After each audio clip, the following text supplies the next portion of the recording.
Okay, this video is going to be about the lungs. I have two lungs here. This is the left lung and this is the right lung. The view that we're looking at right now is the mediastinal view or the medial view. And if I flip it over like this, now we're looking at the anterior view. So again, this is the left and this is the right. On the left lung, you can see one fissure, that's the oblique fissure. So this is the upper or superior lobe. This is the inferior or lower lobe.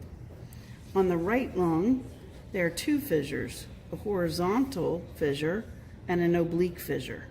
Well, really, this is the oblique, and this is the horizontal. So that makes three lobes, superior or upper lobe, middle lobe, and inferior or lower lobe.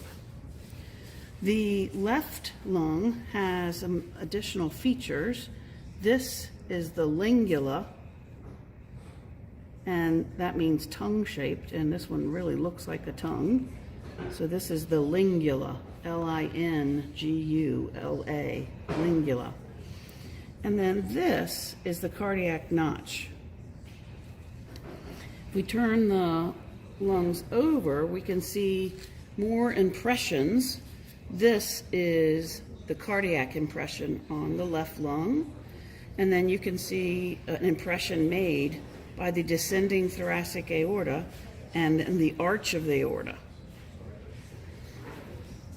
Now we're going to look at the hilum of each lung, and what we're going to identify are pulmonary veins, pulmonary arteries, and then the branches of the bronchial tree. So this surface is the mediastinal or medial surface, and this is where the root of the lung enters. The root of the lung enters the lung at the hilum. So this area on the lung is called the hilum. The components of the root of the lung are pulmonary artery, pulmonary veins, bronchial arteries and veins, and bronchus. There are nerves, autonomic nerves, branches of the vagus, branches of the cardiopulmonary splanchnics, and then lymph nodes. And you can really see a lymph node right here. It's really dark. So there's clusters of lymph nodes around the hilum. So one of the things that we'll notice is, well, first let's get oriented. This is posterior of the left lung. This is anterior of the left lung. This is posterior of the right lung, and this is anterior of the right lung. So one of the things that you'll notice is that the pulmonary veins, which are here, these are pulmonary veins, and these are pulmonary veins on the left. This is a pulmonary vein, and these are pulmonary veins.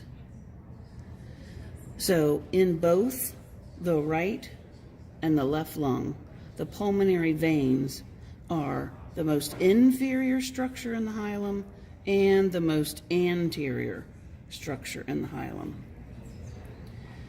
Remember, the pulmonary veins are carrying oxygenated blood back to the heart, to the left atrium. So that's the similarity between the right and left lung, is the position, well, with regards to the hilum, the position of the pulmonary veins. They're the most anterior, inferior structure in the hilum. Now, what's different about the right and left lungs' hilum is the relationship between the pulmonary artery and the bronchus. So here on the left lung, this is all pulmonary artery, and it's the most superficial, most superior structure in the hilum, and it's superior to the bronchus. This is the left mainstem or left principal or primary bronchus. And notice the artery is superior to the bronchus.